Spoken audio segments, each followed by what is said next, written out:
So we're bending the rule a little bit for our January book club. Technically, On Tyranny is not a banned book yet. But with the inauguration coming up, and we're now facing 4 years of another Trump presidency, it feels like the right book for us to be reading right now. As Snyder says in his book, history does not repeat, but it does instruct. So tonight we're going to discuss the lessons of this book and how they inform our actions for the next 4 years. And we are so very excited to have Dr. Nancy MacLean joining us here tonight. Nancy is the William H. Chaffee Distinguished Professor of History and Public Policy at Duke University in North Carolina, where she teaches courses on 20th and 21st century America, social movements, and public policy history.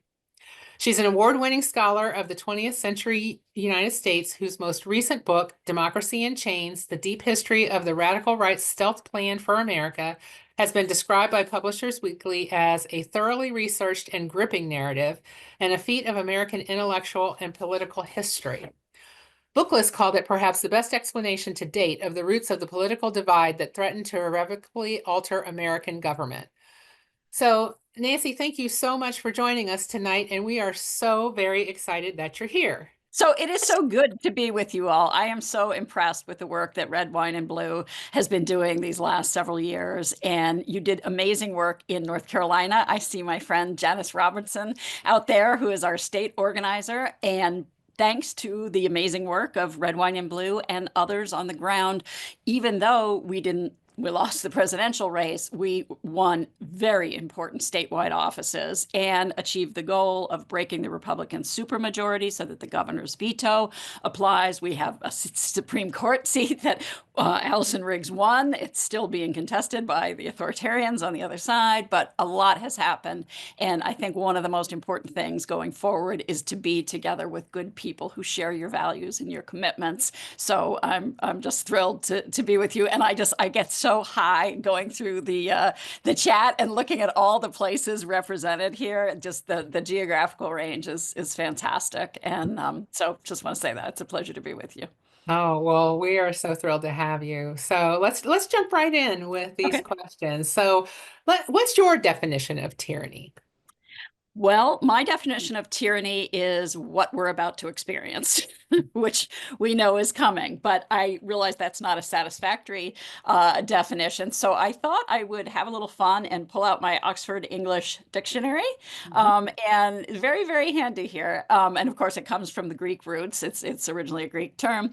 Rule by a tyrant or usurper, a period of this, a state under such rule, absolute sovereignty, oppressive government, arbitrary or oppressive exercise of power, cruel or oppressive action or behavior, violent or lawless action. And that pretty much captures what we can expect from the Trump administration, which is why we all worked so hard to try to make it so that we didn't have to face that prospect. But I'll say another thing about tyranny. I really like the word tyranny because it has such deep American roots. If you go back to the Declaration of Independence, and we'll be celebrating the 250th anniversary of that soon, if you go back to that document, you will see that, kind of a summary of the complaints was that King George was trying to establish an absolute tyranny, right, over the colonies in America. And so there are other words that we could use for what we're going to be facing and what other countries like Hungary are facing, including authoritarianism, fascism, etc. Those are 20th century terms, and they have value. But I do think if we're trying to reach people beyond our own ranks and possibly create off ramps for people who voted for Trump but may have second thoughts. I think tyranny is a good word because it's a word that's used by right and left. It has these deep American roots, and also it has the great virtue of having only 3 syllables compared to authoritarianism or dictatorship. So, which not quite as many there, but and also fascism. I mean, honestly, as a historian, this party has become fascist, and Trump speaks in a fascist way, behaves in a fascist way, but I worry that that's a word, a descriptor that can also cut us off from people that we need to reach. So, yeah. Yeah, I agree with everything that you just said. And it's important. I mean, even in the book, he talks about, using our language. And this is definitely, tyranny is definitely our language. Yeah. So we all know Facebook, Meta, whatever they want to call themselves today, is doing away with fact checking. Hmm. Although I would say they weren't fact checking very well to Yeah. begin with, but that's a different day's discussion. In the book, though, the author says, believe the truth. So is it really that simple? And how should we combat the lies? Yeah, that is such an important question that really goes to the core of things. I mean, a good part of the reason that we're here is that the oligarchs who are backing Donald Trump have worked hard for a long time now to create an alternative media system. Obviously, the Fox network, but also right-wing talk radio, that began in the late 90s with Rush Limbaugh and his imitators, Christian broadcasting groups like Sinclair, which has a monopoly over the airwaves in many rural communities. So disinformation is all, and that's not even counting what's on Facebook and Twitter and these other sites. So I think you're absolutely right, Julie, to suggest that it's not so easy to do that. But it is going to be very, very important to get at that. So I think there are a couple things that we can do, and I'm sure you're already doing them, but subscribe to reputable journalism, right? To good journalism. And you previously would have said the Washington Post, but apparently 400 of their journalists today have issued a letter protesting against what Bezos is doing and asking for a meeting with him. And a couple of their journalists have left, including Jennifer Right. Rubin, and started a new platform. So that could be interesting too. I know that Heather Cox Richardson is like a lot of fangirls here and some fanboys too, also in my family. But her daily compendiums are so good, and she often does highlight the disinformation that's out there. Mhm. I had also pulled some sources for you, and then I don't even want to turn the camera around to let you see the state of my desk with classes starting last Me week. either. You can Many just look things at my going little bookshelf. but there are some really good projects on combating disinformation out there. So if you want to follow those, you can. I think Penn is a really good site to go. Penn America, which I know is a partner of yours Mhm. through the Freedom to Learn network. So I think that's a good place to go.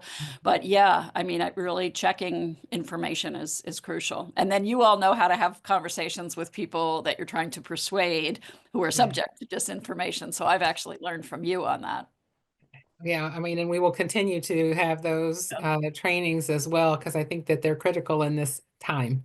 Yeah. So, in the book, the author talks about beware the one party state. He says to make sure you vote and consider running for office. In your book, Democracy in Chains, you talk about the 6-decade strategy of James McGill Buchanan, who had worked to alter every branch of government. So, do you think that just voting and running for office at this point is enough? I'm not saying we don't need to do those two things, Right. at all. We definitely need to do those two things. Right. However, is that enough? No. And we are all, I think, both and people who know that Hmm. either or is not usually helpful No. in other things. I have great admiration for Tim Snyder. We're both historians. His specialty, though, is Europe and Central Europe and Eastern Europe. And so he has, like, I love on tyranny. He has another book, The Road to Unfreedom. I think it's where he dips into U.S. history, and it's like, no, because he doesn't understand, the kind of deep history that you were just describing, where Mhm. these intellectuals on the political right, very pro-corporate, very disturbed by the New Deal, the civil rights movement, Yeah. environmentalism, et cetera, teamed up with Charles Koch, the CEO of Koch Industries, one of the largest privately held fossil fuel companies in the world. And Koch was very determined to rig, kind of change the political system in order to get free reign. And lo and behold, big contributor to Project 2025 and all we're about to see. So no, it is important to vote for and run for office, particularly in local communities. Local communities are going to be so important, in knowing your neighbors, knowing what groups are active in your community, knowing what people might be targeted, et cetera.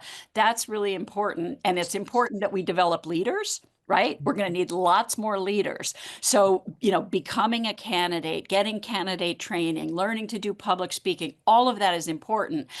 But then we have to take that power and that leadership and that knowledge and really begin organizing in serious ways to unrig the rules, to do Mhm. that in our states where we're able to, hopefully in 4 years to be able to do that at the federal level. But yeah, and I will say, I love this book. It's got so much good stuff in it, but the advice does tend to be focused more on the individual, than what you can do with others in an organized way. And I also teach the history of social movements, so I'm always thinking about, what can we do together and how can we expand the circle of we. And I don't know if I had background noise or something, I got muted. Are there parallels between the men from the 1920s who were Klan members and the extremists that we're seeing today? Oh yeah, yeah. So let me grab one. I actually have a new pile here. My first book was on the Ku Klux Klan in the 1920s, Behind the Mask of Chivalry: The Making of the Second Ku Klux Klan. And sadly, the publisher wanted to do a 30th anniversary edition because it's so relevant and it's still being taught a lot. But so that came out in 2024 with a new preface that kind of reflects on that history of the Ku Klux Klan and our present moment, and looks both ways with it.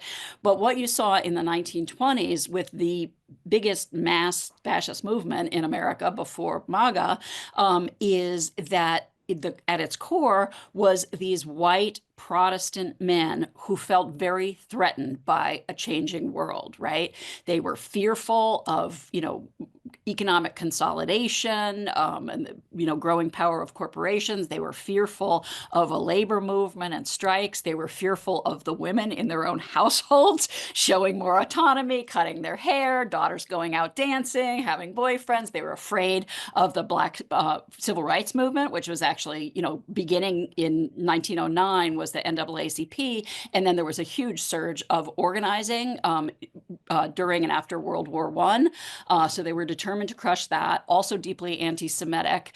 And the one difference between then and now is they were profoundly anti-Catholic. Right. And so now it's changed. Now there are many Catholics who are MAGA supporters, and instead it's Islam as the new religious target. But if you were to look at that history, you would be surprised at how resonant it is and how, the kinds of fears that they had, the kinds of conspiracy theories that developed, and also this conviction that only they were the true citizens, right? Only they were the real Americans. Everybody else should be subordinate to men like them. And they used, in that case, really used violence, not just, intimated it or threatened it, but they also did threaten with force. So it's very, very much a kind of an interesting place to reflect on what we're seeing now. Well, and I'm seeing, this is kind of an aside, a lot of things talking about masculinity. So when they were Yes. fearful of their wives, Yeah, was that and the daughters, is that kind of what, that's the absolutely. similarity there? Yeah, and I went to graduate school at the University of Wisconsin, to be in the first graduate program in U.S. women's history in the country. It was in the history department. But many of us who got into the program, who were kind of like the second generation doing this work after the pioneers, we met so much frustration, or so much resistance rather, from, some of the crusty old men in our departments and worlds, that we felt like to show the importance of women in history, we had to show the importance of gender in history. So sometimes that meant looking at men. So this book, my book, was actually like, even though I was in a program in women's history, I was looking at men as people of gender, right? And at these men who felt very threatened as men.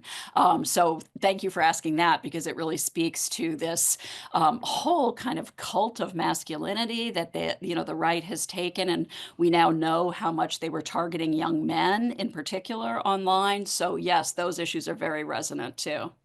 Well, let me ask you a couple of questions from the chat, because I want to make sure that Oh, okay, we yeah. consider our audience as well. So someone said, I read a number of analysts that say the point of the people nominated for cabinet positions is that they are unqualified. I thought that was interesting. I'd like to know what you think of that idea. Yeah, I think that's a really good point. I mean, it just shows Trump's and the people and the forces on the right around him and supporting him, like Heritage, that they've come to this point of absolute contempt for government. You know, they are so blinded by their own ideology and so hateful toward democratic government, that they are willing to put all of us at risk. I mean, really think about it. Like, to me, the idea of Pete Hegseth running the Pentagon, I mean, this is a man who has defended war criminals, who, has been accused credibly of rape, who has shown an incapacity to run organizations with only 10 people in them. And he was head of this Koch-backed Concerned Veterans for America, which tried to privatize the VA hospitals, right? And against all the other veterans groups, from the progressive, like Vote Vets, to the American Legion, on the progressive side to the right. And they would put that man in charge with an agenda like that. So here's a right that used to call itself patriotic and pride itself on that. They're just sacrificing, all those men and women who are in uniform now and who have served in the past and have needs that need to be met. But ditto, I mean, who's going to control like our nuclear power, our nuclear weapons, dealing with the weather system? Of course, they're going to stop all action on the climate. And yeah, I mean, a Justice Department that's all about injustice. So yeah, I really like. Can you say what the phrase was again that was used so I can remember it? Um, they said that the analysts have said that the point of the people that were nominated for cabinet positions is that they are unqualified. Yeah, perfect. I mean, it's so apt. Yeah, it's a travesty. I mean, it's very, very hard to watch, although I think it's important that, we still make the calls and try to make those voting for him or planning to vote for him feel the heat. I shouldn't say him, them. Right. It does Right. seem also that another qualifying element is some form of sexual abuse. So the person they're proposing to head the Department of Education from World Wrestling, she's got her own abuse allegations. So it's not just the men, but it's quite the pattern. Yeah. Yeah, it is. So, Nancy, how do you explain that we're so passive when faced with tyranny? Shouldn't we be much louder? For example, why do OBGYN docs nationwide, why aren't they coming forth loudly in support of care for pregnant women? Why do they remain mostly quiet and then resort to fear for their safety? Interesting point. Well, I will say that citizenship is a muscle, and if you don't exercise it, it can get weak. And a lot of professionals, are really committed to their work, and they do a great job at it, but they're not used to coming together to organize, and to make their voices heard. I mean, I do think that there were a number of OBGYNs who came out and spoke forcefully around the Dobbs decision and have done other good work. But I think, as in every kind of profession, we are going to have to encourage people to find their courage and to come together with others. And I do think that, well, we know that there's going to be many outrages, but outrages often lead people to come together and to protest. So hopefully that will happen. But you're right, the questioner is right in that many have chosen individualistic solutions, either to do what Timothy Snyder says, complying in advance, right? Anticipatory obedience, and kind of self-policing so that the government doesn't even have to do that. Or in some cases, people are leaving their practices in these red states. And so there's going to be a real crisis for maternal health and the health of infants as they start to move out. And I know from friends in Tennessee, for example, that Vanderbilt Hospital is having a terrible time trying to recruit OBGYN faculty because they don't want to live in a place where they could lose their license or face criminal penalties for delivering what is proper medical procedure when a woman has a terminal pregnancy and it threatens her life or the fetus just becomes unviable. Well, I know for a fact that their malpractice insurance was sky high before all of this started. I can't even imagine what it looks like now Yeah. with all of this. Someone asked me, that says the Snyder tells us the word extremism is an empty term and should be avoided. What should progressives use to describe the other side instead of extremism? Yeah, some other people say that too, who work on messaging and framing. And the point that they make is that when you say extremism, it seems like you're still on a spectrum where the conduct is reasonable. So I think the point is to choose whatever language seems appropriate to you and your community and the people that you're talking to, but to say, this is conduct we've never seen before in American political history from a major party and from a White House. And you can call it authoritarian. You can call it, he's behaving like a tyrant. You can say fascist if that's, works in your world. But we need to find labels that show that this is outside the spectrum of acceptable politics. And they showed us that, the first mark of authoritarianism is refusing to accept the outcome of an election that one or one's party loses, right? And that is the beginning and certainly that is vital to democratic politics, that people be able to lose. As frankly, didn't you teach all your kids and didn't your parents tell you how to lose?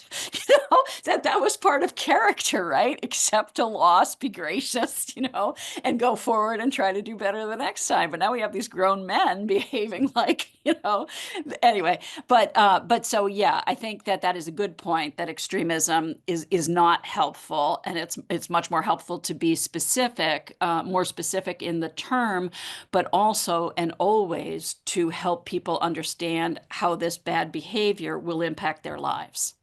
Because a lot of I think Americans, that's key. yeah, a lot of Americans, just feel, as we can see from the outcome of the election, like things have been going badly for them for a long time. Nobody's listening. They just, want to shake up the system, whatever, but they're not going to like what's coming down, right? If they stayed home or they voted for Trump because they were concerned about inflation and the economy, like, is going to get a lot worse. And we have to make sure there are off ramps. And that means not talking about what a jerk Trump is, though he is, but instead saying, look at what their policies are doing. They didn't reduce inflation. They're polluting our water. They're making it so we can't see our OBGYNs, whatever it is, but bring it home to people. I definitely agree. I think that, we definitely, there are so many people who are just fighting to survive that, they're not looking at all of that's going on. And it's real easy to be stuck over here at the shiny object when really we should be watching the hand that's doing something else over here. Yes. Um, so what do Oh, you can I say one thing on that, Julie? Absolutely. Yes. In the first Trump administration, they played us, Yeah. right? Him with his awful tweets day after day. That's what people would talk about, on social media. That's what a lot of the press focused on while they were making radical policy changes. This time, let's not be had. And, just try to stay numb to it, right? If you see an article about that, don't click it because it feeds the journalists, report Just on the text you on tweets. Friday? Instead, You didn't tell He just anyone. told me last night, so Somebody needs to be he did muted. Friday. Thanks. Oh, not Nancy though. Be laser-like in focusing on things that are doing actual harms to people or that are changing policies, in a serious way. And it's just come out too that the Koch network, which it has just like Trump is transactional, right? So they have found ways to work together, but they are putting huge energies into an integrated plan to rush through in the first 100 days to extend the Trump tax cuts, and try to make those permanent, and to continue the deregulation that was enabled by the recent Lopez decision in the Supreme Court. So they're going to be pushing really hard for that. And there will be other anti-democratic measures. So whatever we can do to kind of keep our eyes on the prize of keeping, democracy as we know it alive so that we can reform it later on. That's going to be crucial. So what is the number one thing you want everybody on the call to take away tonight? That's great. I like that. Organize, organize, organize. right? And be connected. There's an expression I heard somewhere that change happens at the speed of relationships, right? So try to get into relationship with other people and organizations that are working on these issues. I'll recommend two. One is Democracy 2025. You can just Google it after this and just sign up right on their homepage. This is a really, really impressive team that went to work while all of us were sounding the alarm about Project 2025 and trying to stop Trump from being elected so that they could implement it. These folks sat down, made a threat matrix of all the different dangers in Project 2025. They have over 1,000 cooperating attorneys. So if you're an attorney, by the way, and you want to be part of this, you could sign up and volunteer with them. They have working groups on all the key areas of threat, and you can see those on the website. But they're also, in addition to the legal work and litigation they're going to be doing, they'll also be they divide the threats up into the immediate threats that Trump could do with executive orders, then the medium term things that need to have hearings and go through, or should in the old days, procedures. So putting a lot of comments and, anything to kind of slow things down so we can get closer to 2026. And then the third thing is things that would need congressional authorization. So they've really thought, long and hard and well about this. So I would get on that Democracy 2025 list, because they'll also be doing communications, pushing out messaging, et cetera. Also, Common Cause, is a great group and has many state affiliates. So I think they'll be focusing intently on the democracy threats. So those would definitely be two places that, in addition to all the great work you're doing to build up and out red, white, and blue, also encouraging those kinds of connections. That sounds wonderful. Looking to see there are so many questions. Someone asked, do you think that our institutions are already being eroded? And I know that's a lot what you talk about in your book. So yes, you want to expand on that a little? Yeah. Unfortunately, they are. I don't know how many people read the New York Times columnist Jamel Bouie, but I think he is one of the smartest writers out there. So I would also, follow his columns and read. And he's been very good on this stuff. But the fact is, the institutions have already.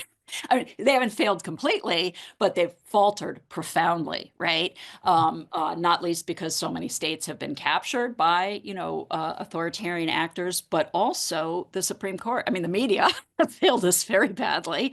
And sometimes I laugh when it's too dark. So it may seem like I have a weird sense of humor, but it's just that I try to keep going.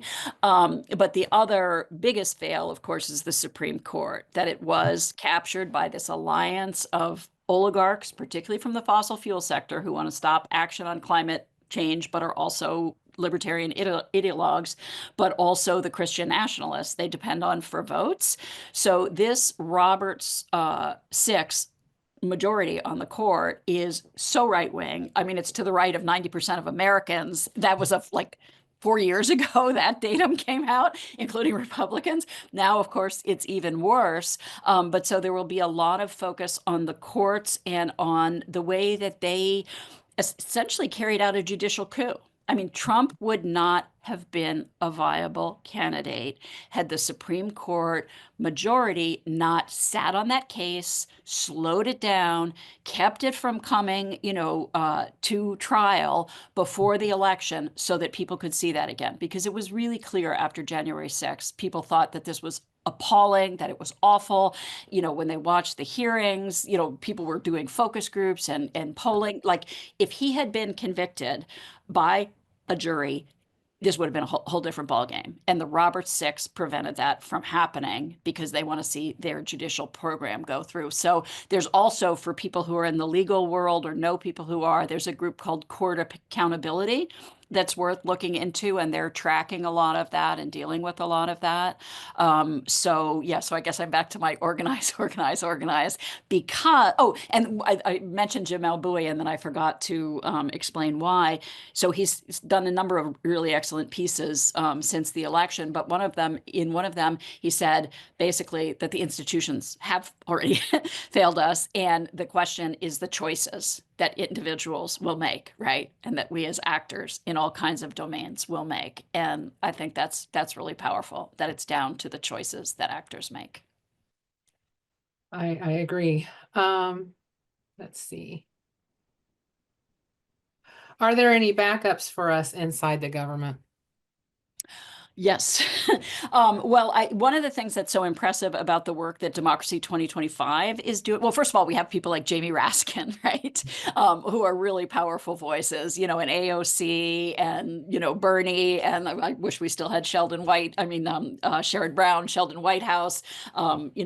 We have many good people, still in the Senate and in the House, and in federal agencies, and other places. So that's true.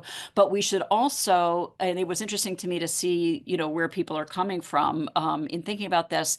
We are going to have to find ways to get people in blue states and institutions in blue states to help those in red states under threat, right?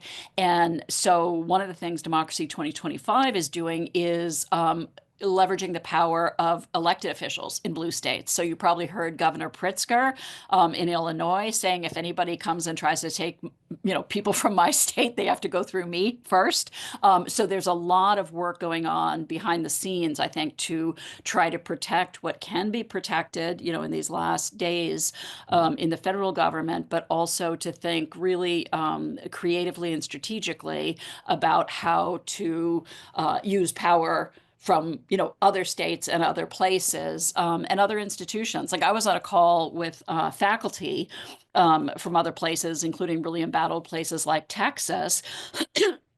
And when asked, what could folks do in other places, one of the faculty members there said, you could do something as simple as let us use your Zoom, like host Zoom meetings for us, because we can't do it on our campuses because we're vulnerable to attack and to firing and those other things. So I think really thinking creatively about how to support others. And I will say, for those of you who are interested in history, to me, this goes back so much to the 1850s, where at that point, abolitionists felt so demoralized. They had been working hard for a couple of decades, really pushing, but it just seemed like what they called it, the slave power, as they called it, had control over the federal government, right? They had, because of the system we have with the Senate and the 3/5 clause, they had, control over Congress. They controlled most of the presidencies. They had the Supreme Court. They had many colleges and universities. They had newspapers. They had all this stuff. So abolitionists were feeling really frustrated, understandably. But the work that they had done, in tilling the soil, in putting out these critiques, in showing the humanity of the enslaved and the horrors of what the enslavers were doing,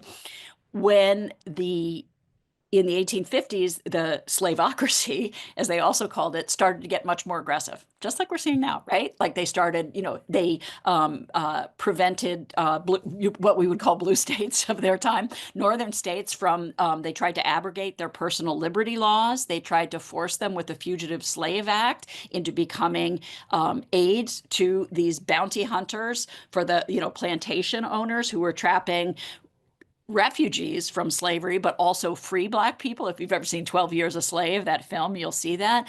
But say, there was the Kansas-Nebraska Act, there was, the Dred Scott decision, and that speaks to the question too of why to keep hopeful and keep working, because people like this always overstep. They always go too far. They will go too far. They'll go so far that they're going to get not just folks like us angry and wanting to do something, but a lot of people who weren't paying attention and were sitting on the couch. And so it's crucial that folks like us and the folks you work with in your communities are there, are on the job, never stop doing the messaging, because there will come a part, and we don't know what it's going to be, but we know it's going to happen with this administration, maybe in multiple domains at once. So yeah, you keep working, you keep going. There's a beautiful quote. I know you want to get to your discussion time too, so I'll just say this, and I don't even think it's this dire, but it's from a civil rights veteran civil rights person who was working in the early 1950s, after the Red Scare and everything, before Brown, before Montgomery, said it's never more important to keep doing the work than when it seems to be going nowhere.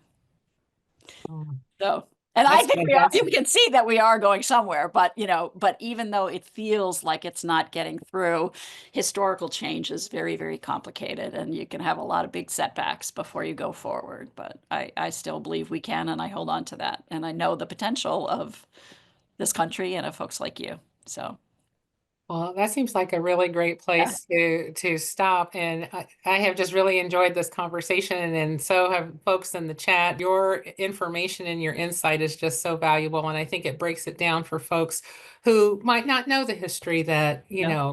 of how we got to where we are right now. Really, really good to be with you all, and I hope you enjoy your discussion of the book and thinking about where you're going to take it in your work going forward. All right. Well, thank you so Have much, a good Nancy. evening. Bye. Bye.